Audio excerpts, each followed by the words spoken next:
Sadhu, sadhu, sadhu.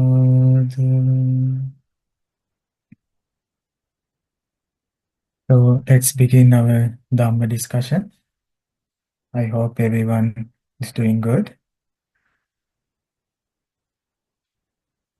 Okay. So, my dear friends, in our last week session, we studied about the impermanence according to the Buddha's teachings. So there we learned how this impermanence work and what are the features of the impermanence. So if I were to ask from you, so what are the features of impermanence? What is impermanent?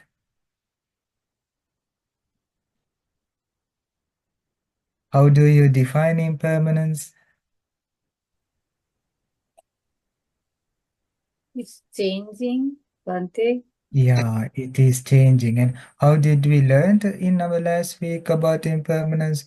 Do you remember that we learned um, impermanence is something arising Yeah, is falling. discerned, yeah, vanishing is discerned, and in the same time, when it functions, there is this changing is discerned, alteration is discerned. So then we learned that is impermanence according to the Buddha's teachings. Okay.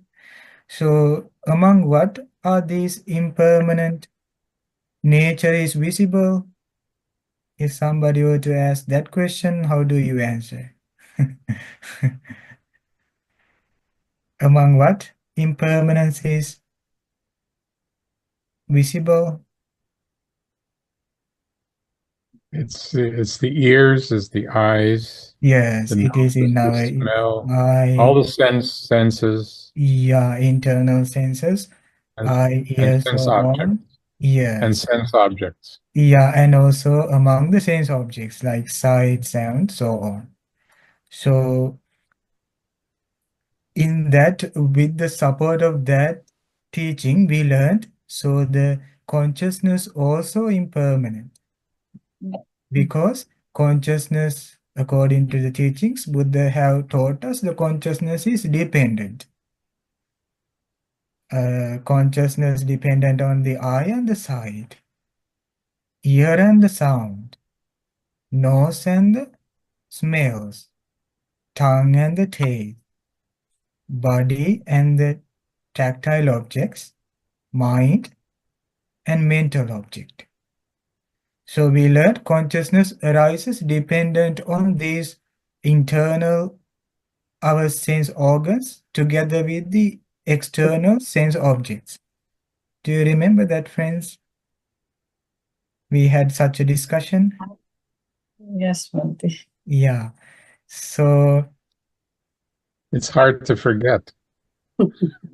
when the Buddha explained about the consciousness, he say it is like a fire. Fire which is being kindled with the support of two wooden sticks. When there are two wooden sticks, so if somebody rub that together, so there will be a fire. If they make the two sticks apart, what happened to the fire? It blows out. So do you see that this fire is dependent on the two sticks? Can you understand that? Yeah. Yes. Now the Buddha say, the same way your consciousness arises dependent on your eye and the sight. As long as you are looking at a specific object of your sense, such as the form or a sight, so that two connection brings you the consciousness, and that is called eye consciousness. Okay? Now the consciousness in English, we can say it is the awareness, which means it signals that there is something in front of us. So we become aware by the support of eye and sight. Now, can you, friends, avoid that this happening? Can you avoid, like, if you have a very good eye working, And if your eye is open, can you avoid seeing sights? No. So it happens naturally. Okay. So there are some times this eye consciousness arises. Let's say now when we see the sight, eye consciousness arises. As soon as consciousness arises in the eye, so we get to know whatever in front of us. Okay. So it is like the fire. Now Buddha say, meeting of these three, collection of these three, union of these three, coming together of these three components, eye, sight, and consciousness, is called what? We learned in our previous session. Contact. Contact. Yeah, contact, exactly. It is called contact. Now, this contact actually happens in our eye, which means if we don't have the eye, we cannot achieve the contact. There will not be a contact if we don't have the eye. So because of that, Buddha put the name, understand this incident, this interaction as the eye contact. Okay. So now I see my friend. So there arise the eye consciousness. Now then, as soon as these three components are available, I get the eye contact. It is called eye contact. Now you are looking at the screen, you are seeing my picture, and you are seeing it through your eye, and you have this consciousness in between to bridge and the your sight. Okay. Now this whole thing is the eye contact. Okay. So you can tell after the finishing the discussion, I talked with the Bante and I had a contact. I had a eye contact. Okay. So these are technical words Buddha use, technical terms. Even in the science, sometimes people like the scientists explain about the theories and some concepts. They use these technical terms. Normally, for the water, they say H2O, and to the oxygen O2. So we don't normally say that I drank H2O. What we say is that I drink water. So in the same way, this Buddha uses these words. This is consciousness, this is contact. It is said that Buddha did a very difficult task. It is like when there is ocean, somebody get the water from the ocean. Can you say that which rivers brought this water to the ocean? By looking at the water in the ocean? No. The same way it is said that in a simile, like when the Buddha differentiate this process in our consciousness according to its own components. This is consciousness, this is feeling, this is perception, these are the choices. So it said that Buddha did a very deep and very difficult task. How he did that is because he got this complete of the perfections. So he did much and much meritorious deeds throughout his previous lives and this life, previous lives, and then he went to the become awakened for the sake of teaching the Dhamma to the beings. So he did a very difficult task. So now Buddha say, this is the interaction. Let's take with the ear. Now you are listening to my words and through your ear. And there is this consciousness or the awareness which is trying to catch my all the words. So that interaction here you are having right now is called the contact. Okay. And then we learned the contact is like a simile. By the simile, we said like what? Do you remember that? Mm. This discussion is connected with the previous week discussion, my new friends. So yeah, but this is still valuable. This is still important discussion. Was that the cow that was stripped of the skin? Yes. Oh, One day a man removed all the skin from the cow and the cow couldn't survive because it's just a flesh. So he jumped into the water. Now in the water, fish came and tried to eat the fish. And then screaming came out from the water and went to the jungle. And there was like tigers, wolves, and lions start to eat the fish. And then it went back to a village. In the village, there was so many dogs following the cow to catch these or the flesh and eat the flesh. And then cow screamingly went back where there is no water, no no village, no forest, just simply is spend time in a space, like just in a ground. Now what happened was there was eagles, hawks, and crows came to the cow and covered the cow and trying to eat the flesh. Now would that be cow ever be free from the beings eat meat? No, it is completely open. Now, the same way the interaction in the in the contact, same way the contact. Interaction is something that I said for the sake of understanding, but the contact is exact word Buddha uses, hassa. So then eye consciousness arises, that is eye contact, and this eye contact is like the cow, which is open for whatever the feeling present, whatever it brings you, whatever the interaction you have, whatever the contact you have, you will get that feeling. Suppose that you are looking at a friend, so you get a happy feeling. So which means contact is like the open cow, it is open to the feelings. Let's say you are seeing a angry person, how do you feel? You feel sadness. Let's say a person you don't know, so how do you feel that? So you feel neutral. Now do we have any other feelings apart from happiness, sadness, and neutral? What do you think? That's what it. Here the feeling is actually the our feeling tone, our sensations. That is what they are feeling. So there will be happy feeling, sad feeling, and neutral feeling. Happy feeling, sad feeling, neutral feeling. Now, when there is this contact, you gotta feel that feelings. You gotta experience the feeling, whatever there is with the contact. Let's say you are going to the city.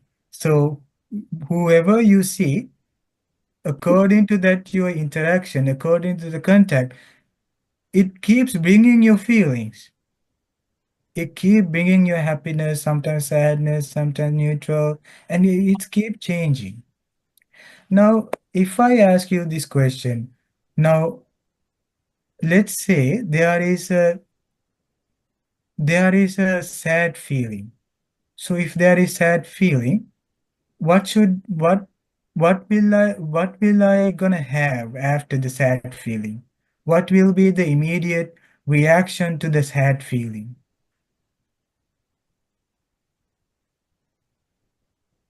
We learn from the Dhamma what normally when we get a sad feeling, what will happen to us? Do we say, oh, I'm very happy and I like this and I want this, I really love to have happiness? Do we say like that? Would it No. be aversion? Yeah, Aversion? you get aversion. You repel from that, you resist from that. What happens if you get a happy feeling? Craving. Or you get craving or you get greed for that happy feeling. And can you guess what will be there when there is a neutral feeling?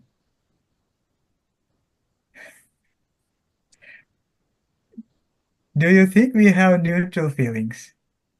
yeah. Yes, we have neutral feeling explained by the Buddha like this. Neither happiness nor sadness, neither pleasant feeling nor sad feeling, which means in between. There is such a moment also. So we get ignorance or the delusion for this neutral feeling. Now, there is happy feeling, there is sad feeling, there is neutral feeling. And by what is this governed? What do you think? Do we have our full authority over this feeling? No. No. Does anybody else has this authority over these feelings? No. No. What does have as the authority is the contact. Let's say I'm looking at a person who is like angry, so I'm feeling that sad feeling. Then I become resistive and I become angry and repel from that side. And what we normally do,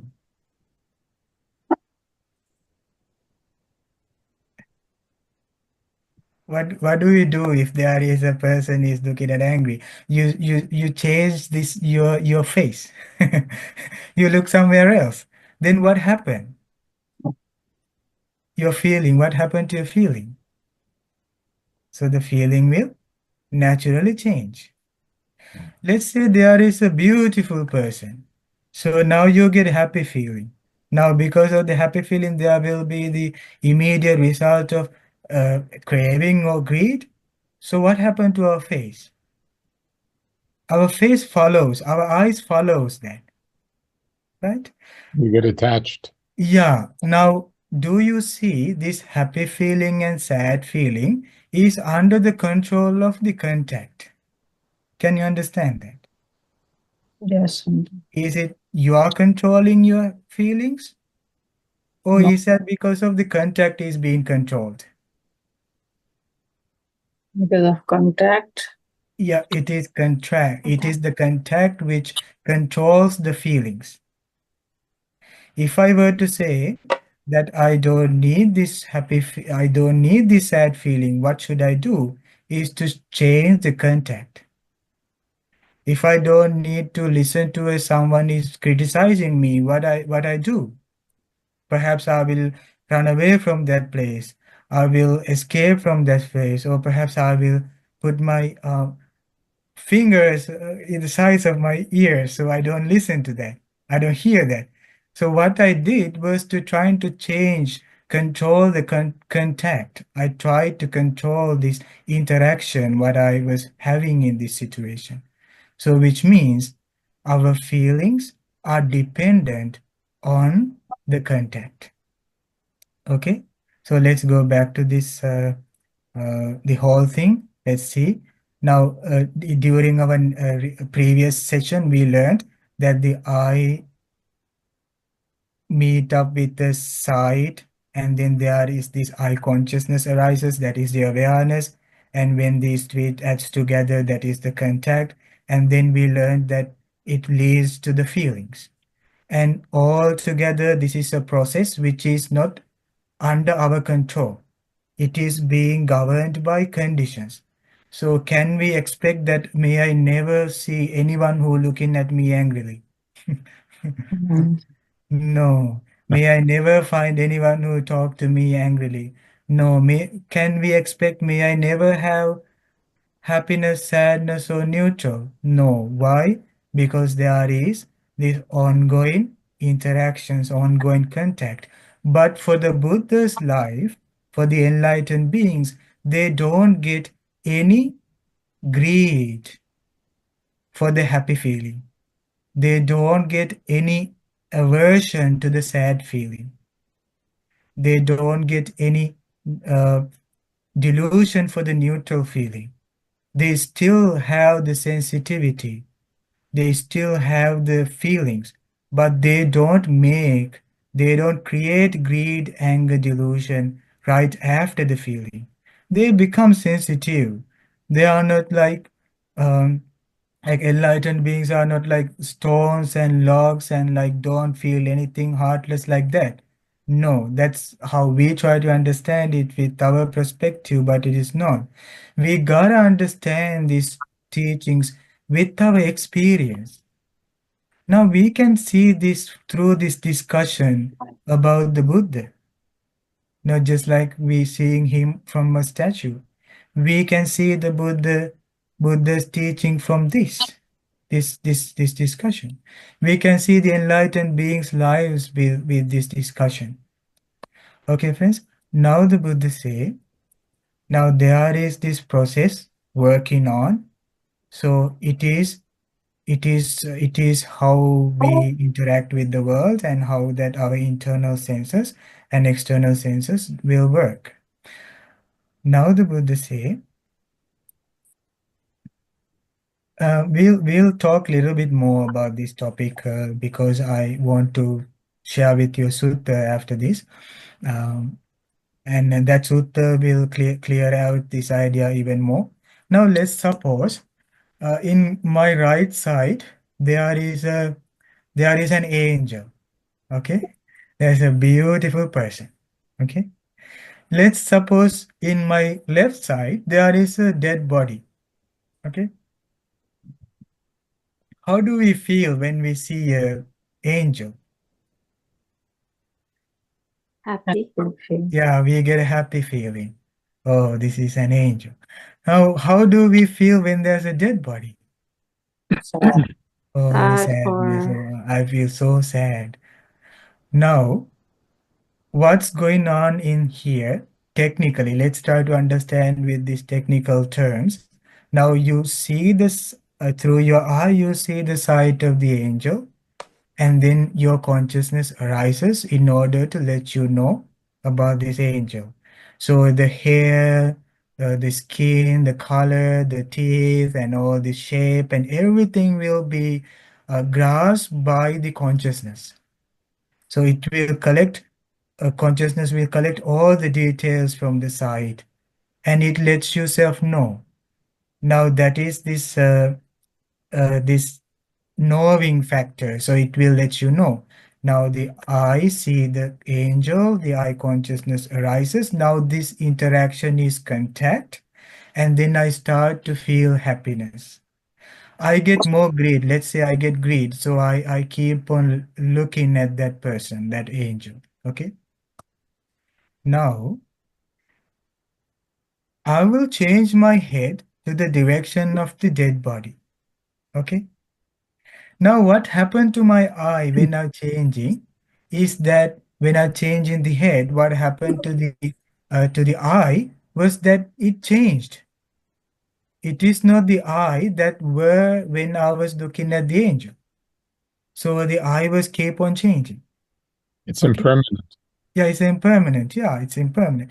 Now, what will gonna happen to the sight now? Do I have the past angel that I saw? No. Now I see the dead body.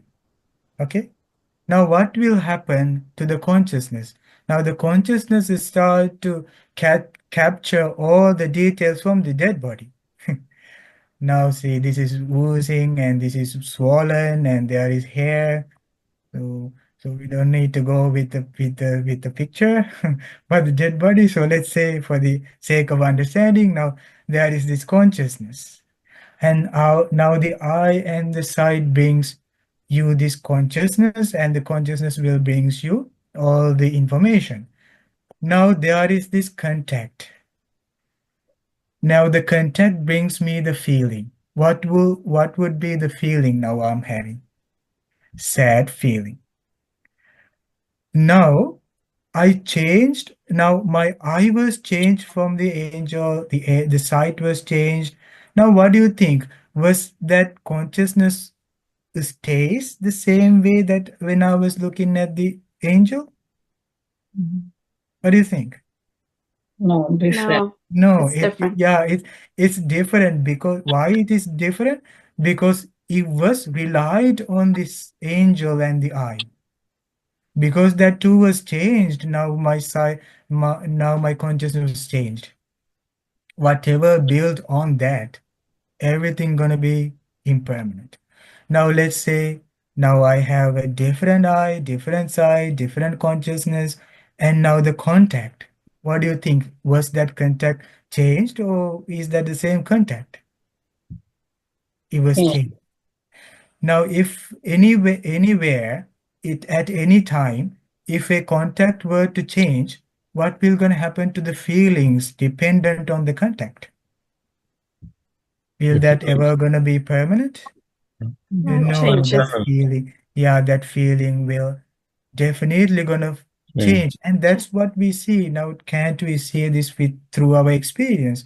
We can. This is our story. This we see the things, so we feel sadness, happiness, and neutral.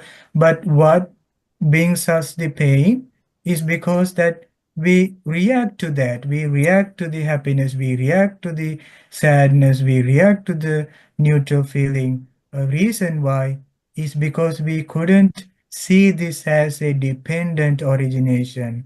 This is dependent each. It is dependent on the conditions. As soon as I see a sight, a consciousness, contact, and the feelings arises, then if I were to be there, I will be present. I will live present. I will not uh, think about the angel when I'm looking at the dead body. When I'm looking at the dead body, I don't think about the angel. Why? Because I don't have greed for the angel. I'm just seeing this dead body. So I will just have the sad feeling, but I won't suffer from sad feeling. That's the problem there. Like we suffer from the sad feeling. It's not just a like a, according to the teaching, the feeling was taught as a water bubble. When the rain falls into the lake, the water bubbles are popping up. Have you ever seen a permanent water bubble ever last, even after rain stops? No, it just pops up and break. Can I beg me? No, this water bubble never break. Please don't break this water bubble. Can I ever beg and expect? No.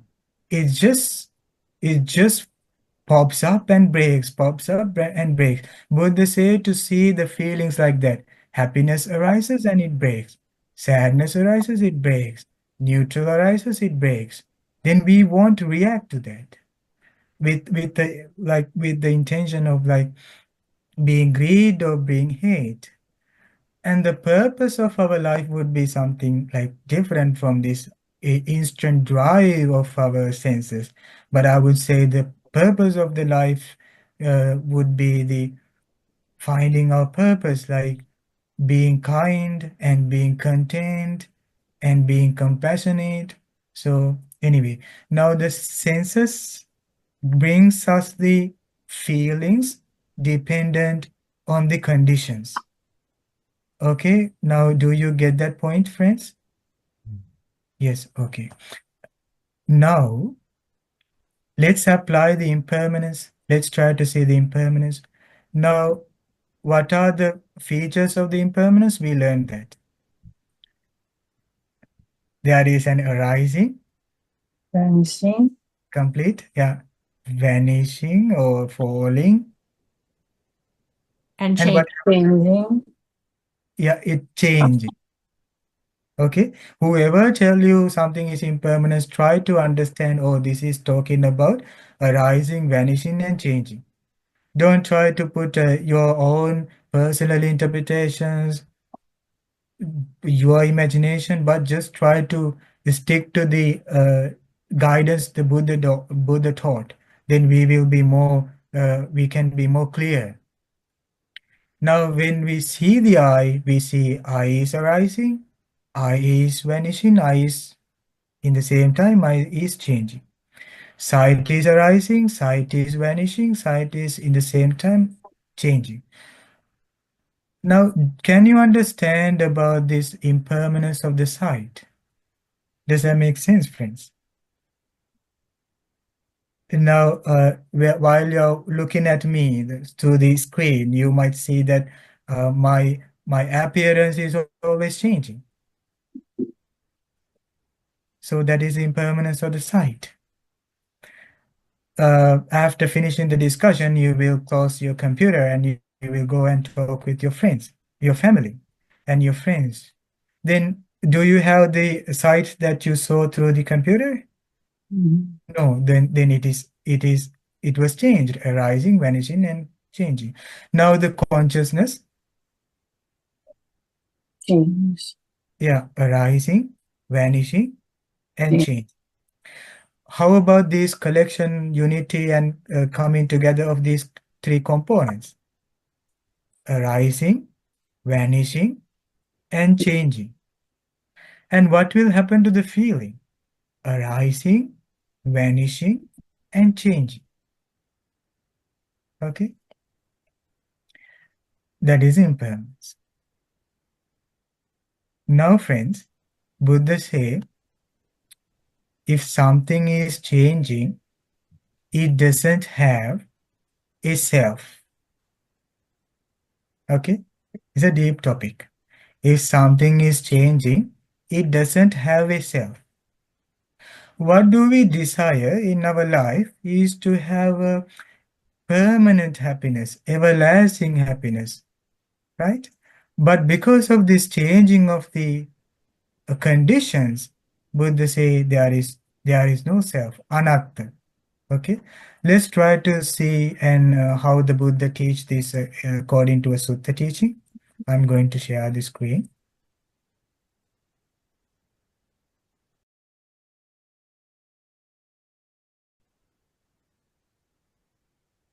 Now, friends, do you see the screen? Yes. Okay.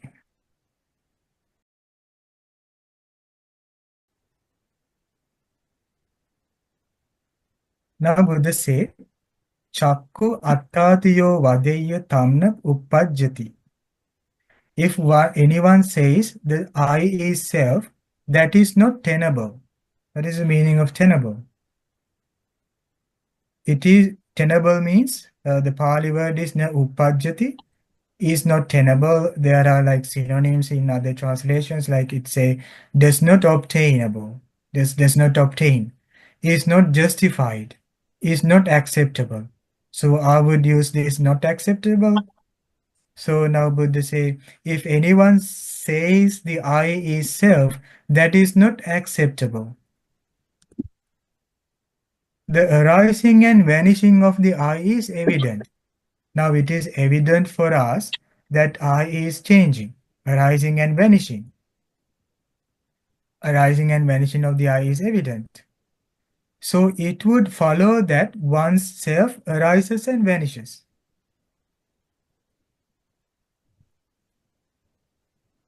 The arising and vanishing of the I is evident.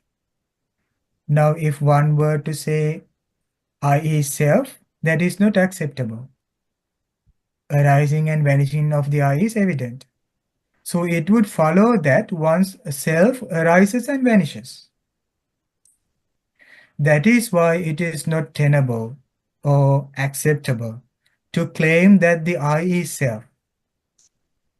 So the I is not self. That is the Buddha's rational thinking. That's the Buddha's logic about this, the non-self nature of the I. This is how the Buddha explained non-self in the I. Buddha say, if anyone says the I is self, that is not tenable. The arising and vanishing of the I is evident. So it would follow that one's self arises and vanishes. That's why it is not tenable to claim that the I is self. So the I is not self. If anyone says sights are self, that is not tenable, acceptable. The arising and vanishing of sights is evident. So it would follow that one's self arises and vanishes. That's why it is not tenable to claim that sights are self. So the I is not self, sights are not self. If anyone says I consciousness is self, that is not tenable, it's not acceptable. The arising and vanishing of the I consciousness is evident. So it would follow that one's self arises and vanishes. That's why it is not tenable to claim that the I consciousness is self. So the I, sights, and I consciousness are not self. If anyone says the eye contact is self, that is not acceptable. The arising and vanishing of the eye contact is evident. So it would follow that oneself arises and vanishes. That's why it is not acceptable to claim that eye contact is self. So the eye, sight, eye consciousness, and eye contact are not self. If anyone says feeling is self, that is not acceptable. The arising and vanishing of feeling is evident. So it would follow that oneself arises and vanishes. That's why it is not acceptable to claim that feeling is self. So the eye, sight, eye consciousness, eye contact, and feeling are not self. This is the most interesting and beautiful part. If anyone says craving is self, that is not tenable. The arising and vanishing of craving is evident. So it would follow that oneself arises and vanishes. That is why it is not tenable to claim that craving is self. So the eye, sight, eye consciousness, eye contact, feeling, and craving are not self. Okay?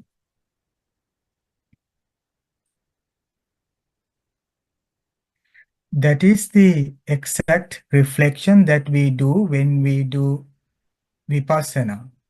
When we practice vipassana insight meditation, so that is how we ask, that's how we reflect.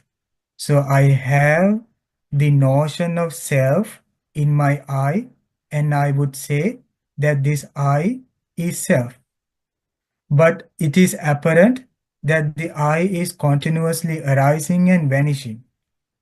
If I were to say the I is self, I would get this idea, oh, myself is always changing. That way, Buddha say, understand, I is not self. Which means what the Buddha emphasized is that if there is the self in the I, it should be under our authority. It should be under our control. We should stop the aging of the eye. We should stop the sickness of the eye. We should be able to stop the death of the eye.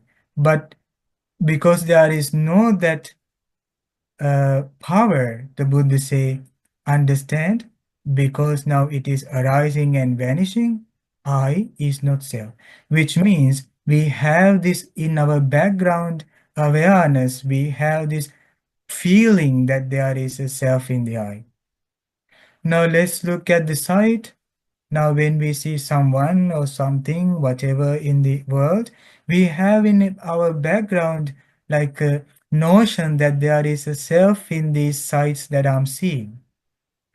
We won't see that until that it changes. Whenever the person or the sight is changing from me, I would cry, so don't change. Because that I had secretly in my back of my awareness that I hold that sight by me that this is self. Buddha say if that is a self, it is not acceptable. Why? Because it is evident that it is changing. That's what happened throughout the years that we spent in the past, like for 30 years, 35 years. So everything was coming to us and they are leaving.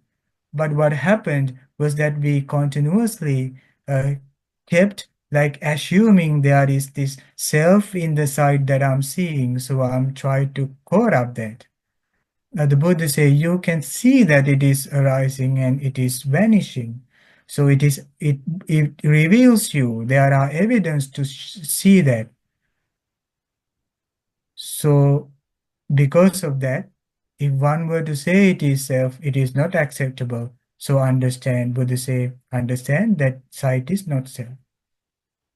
Now the consciousness. Buddha say, arising and vanishing of the consciousness is evident. If one were to say the consciousness is self, they will get this idea, my own consciousness arises, my own consciousness vanishes. That's that way, Buddha say consciousness is not self. Because it's dependent, because it's arising and vanishing. If somebody were to say contact is self, it is apparent that contact is always arising and vanishing. These interactions are ongoing change. If one were to say the contact is self, which means there is a notion of self to the contact. While we are watching something through the screen, while we are using our smartphone, we are seeing things, we have attachment to that contact, that interaction. Why? Because we have attachment to the feelings. So we don't want to let go of that interaction of our smartphone. So, but in the depth, there is this notion of self. I have self in this domain, in this place. I have self in this place. But what happened is that it is ongoing changing. So Buddha said it is apparent for you that it is arising and vanishing. It's evident for you. So if one were to say, oh, this contact is mine, it is self, Buddha say that is not acceptable. So understand it is contact is not self. And the feelings. We create the attachment to the feeling by thinking that this is self. This feeling is self. I have a complete authority over this feeling. But Buddha say, you see feeling is changing. One day Buddha say, if somebody were to tell you the feeling is a self, feeling is permanent, or self, ask from them which feeling you prefer, which feeling you are saying that is self, which feeling is you are saying that it is permanent. Why? Because whenever you have happiness, you don't have neutral or sadness. Whenever you have sadness, you don't have happiness or neutral. Whenever you have neutral, you don't have happiness or sadness. If somebody were to say the feeling is self, ask from them which feeling you are saying is self. Why? Because it's changing. So it reveals us, but this is only our talk. This is only our speech. This is only our discussion because we haven't seen it for ourselves. Now, through the concentration, when we develop mindfulness, it starts to reveal you how all this experience is working. It starts to show you how it is not self. So the Buddha say, eye is not self, sight is not self, eye consciousness, eye contact, and feeling is not self. So because of this view that there is a self is the core of suffering, of pain. One day there was a Buddha say there was a battle in between in the heaven. Okay, in the heavenly realm there was a battle. There were one group, they were with the god Sakka and together with his retinue, his force. And there was the other side, uh, Titan's leader Vepachitti. Okay, Titan's leader Vepachitti together with his retinue. Now all these two forces, like two gods and the Titans, normally it says that they in the heaven they are fighting. Okay, they time to time have these fights. Now what happened was that the god Sakka said to his soldiers, his devas, his retinue, whenever you capture the Titan's leader Vepachitti, bring him to my mansion. Okay, and then the Titan's leader said, when during the battle, if you were to call up the god Sakka, bring him back to my mansion. He will be in my mansion. Okay.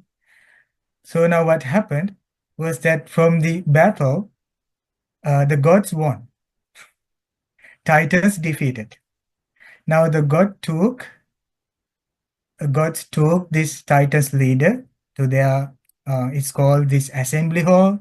So in the assembly hall, they were in that place. Now the god's leader said to be that given a certain kind of a snare, certain kind of a trap called a divinely trap. It's called a divinely trap, a divinely bond. Now, what was that? But so the God, it happens like this. Whenever the Titans leader think that the gods are bad, only the Titans are good.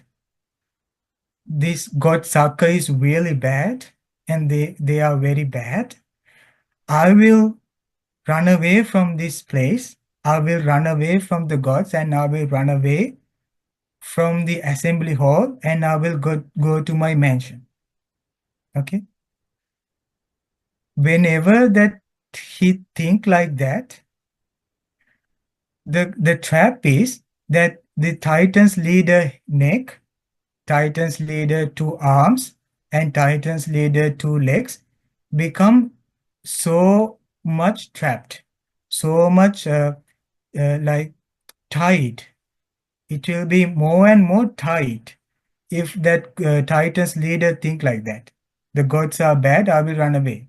But when the Titans leader think the gods are the best, gods are the perfect, gods are very good, very good. God is very good. God Saka is very intelligent and very good. When the Titans leader think like that, so the Titans leader said to be thinking that I will never run away from this place. I will stay in the God's mansion in this place. Now he said that whenever the Titans leader think like that, his his bond that he had around his neck, arms, and the legs become looser and looser and looser. And he after some time he's enjoying the divinely pleasures in that place in the assembly hall, like food and all the divinely pleasures. Now Buddha say that is the trap the god Saka gave to the Titans leader. Buddha say this self-making, I-making, mind-making is much more deep and much more complex than that trap. When you think it is I am myself, it is me, it is mine, I am myself, so the trap become more and more tight, more and more tight. So the suffering brings more and more stronger. Say that I'm in this interaction, I create myself. Now I'm having happy feelings. So this is I is mine, sight is mine, consciousness is mine, contact is mine, feeling is mine. The bond become more and more tight. So it become more and more difficult to let go, difficult to let go attachment. So that is why Buddha say to think I is impermanent, I is unsatisfactory, I is not self. That's why he said to think like that. Okay, friends. It's 8:25. Sadhu, sadhu, sadhu. So don't be scared to meditate non-self, because this is where that I see many people run away from the meditations. Actually, I actually, when I meet a group of people, I keep on sharing them some teachings and some guidance to the meditations. And at some point, I come to the place where I teach the impermanence. And that's where I lost all the friends, all the friends. So yeah, this happened throughout 2 years, many, like always, this happened. So actually, it is not, it is not misery. It is just trying to open up to our life, to see the things as it is. Okay.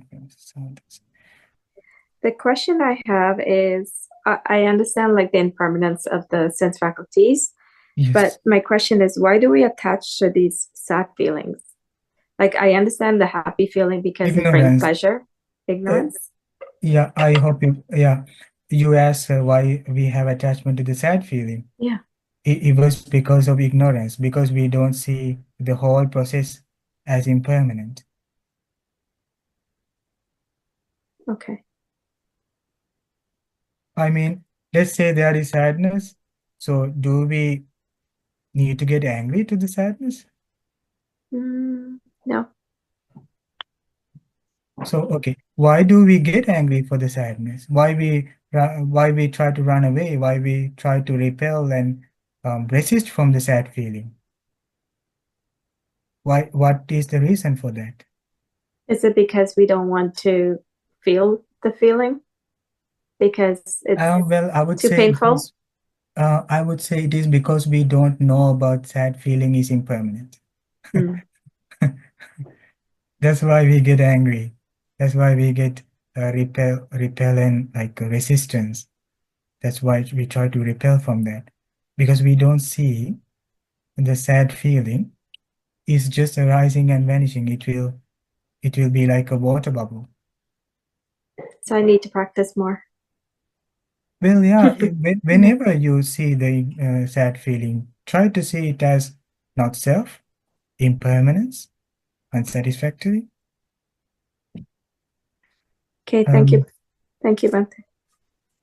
Bante, so what happens if the situation that's causing the sad feelings is long lasting?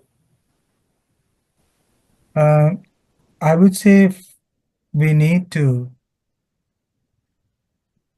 see the impermanence of this process so that we will get more space to handle the situation, because we are normally attacked by the situation when something is happening to us. So then I think we gotta work for that. I mean, if there is a way, if it is threatening, we can change that situation, this interaction. So if it's everlasting, what do you mean by everlasting? Can you explain it a bit more?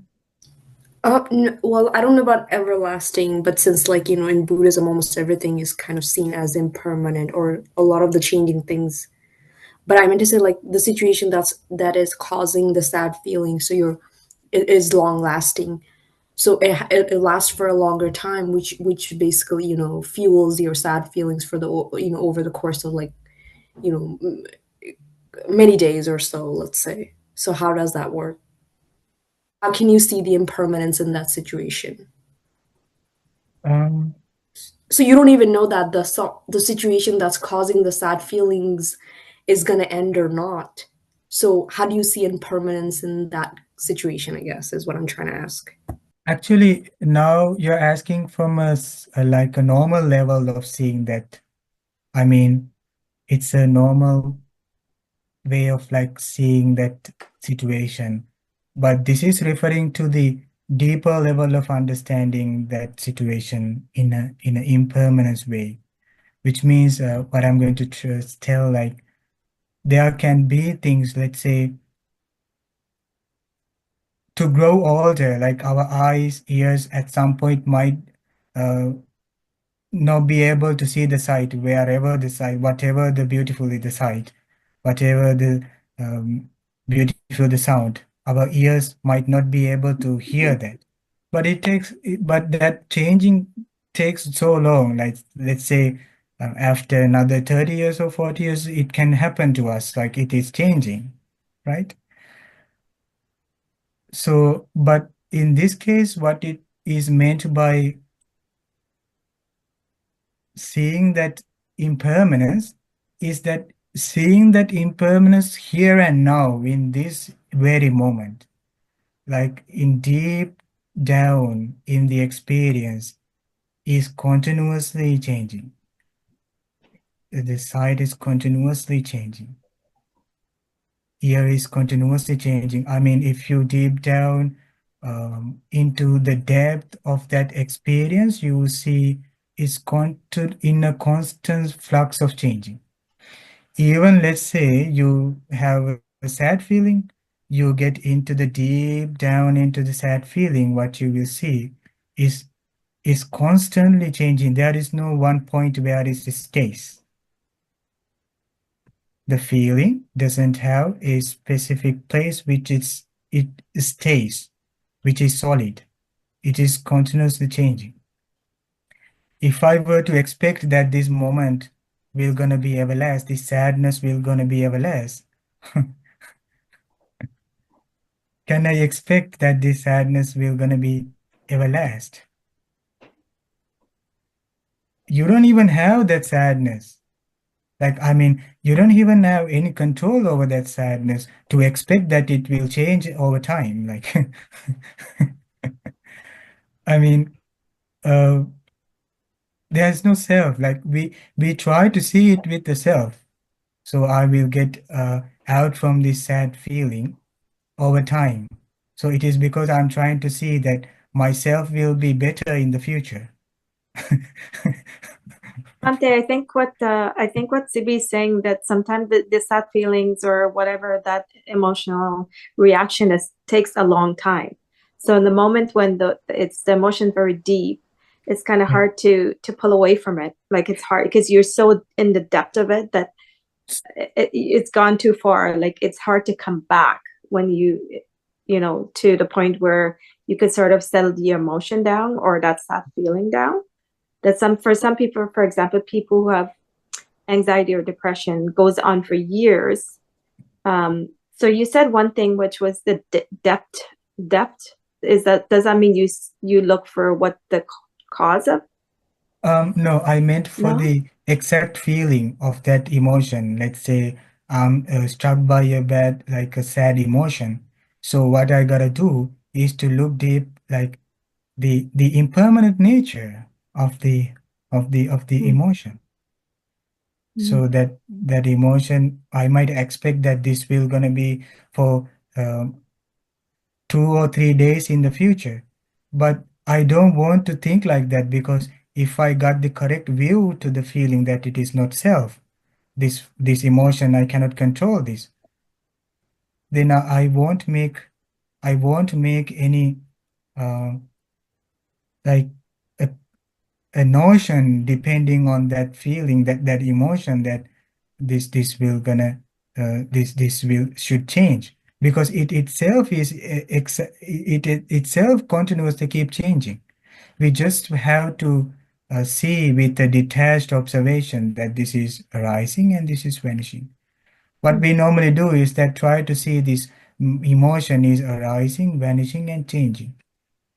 So that will slowly fade away, because the problems persist because we give them attention. So Attached to it. yeah, we keep attaching to them, and that attachment is this self-view. So we make self-view to these emotions. This is me, this is mine, this is myself. That is why we want to let go that like the trap that was that divinely being, like being stuck. That way we need to think the other side, the other side of that notion. See that this is not self. So yes, Vince. Yes, Bhante, that's true. I have been through that anxiety Yeah. before I start coming to the monastery, but as I started like understanding the Dhamma and about Yes. impermanence, Yes. like now I'm really out of that anxiety, I should say, Yeah. because if I'm not permanent, how should be this feeling permanent? And whatever the cause of that sad feeling, they are also not permanent. So why Yeah. am I holding myself to that? And I'm just suffering Yes. myself to the end of life, right? And I don't want that. So Yeah. that starts helping me like getting out of anxiety. Yeah, sadhu. That's it. Thank you so much for joining with me. So may you soon be able to realize the Four Noble Truths in this Gautama Buddha's dispensation. Sadhu, sadhu, sadhu. And may, by the power of this merit, may we have all the happiness in this very life and also in our next life, and may we soon be able to realize the Four Noble Truths in this Gautama Buddha's dispensation. Sadhu, sadhu, sadhu. Okay, friends, thank you so much for joining with me. May you be well, happy. Thank you, Bante. Bante, allow us to share merit with Bante and Okay, you got it. Okay, Yes. okay. Okasa Wandami Friends, you Bante. can follow this here. Okasa Wandami Bante. Dami Bante. Maya So, Maya katang katang punya samina Samina tapang Samina katang punya may hangga tapang. Sadhu Anamodita. Sadu sadu anumodami. Okasa dwaratina. Katang sabang atcheng kamatamiba. Kamami Kamitaba. Okasa kamami bante. Supati Tiampi ma. okasa kamami bante. Bante. Sapati. Tatiampi Di okasa. okyasa kamami Bante. Sapati ma. May you be well and happy, friends. Teruan Sarasona. Teruan Saranam. Thank you, So, Bante. Bante, Thank those, you, Bante. Bante. Namo Buddhaya. Namabuddhaya, Bante friends. Dhammapadaya. Thank you, Budaya, Linda. everyone. Thank you so Namabuddhaya. much. Yeah. Thank you. Thank you, Bante. Namo Buddhaya. Namabuddhaya.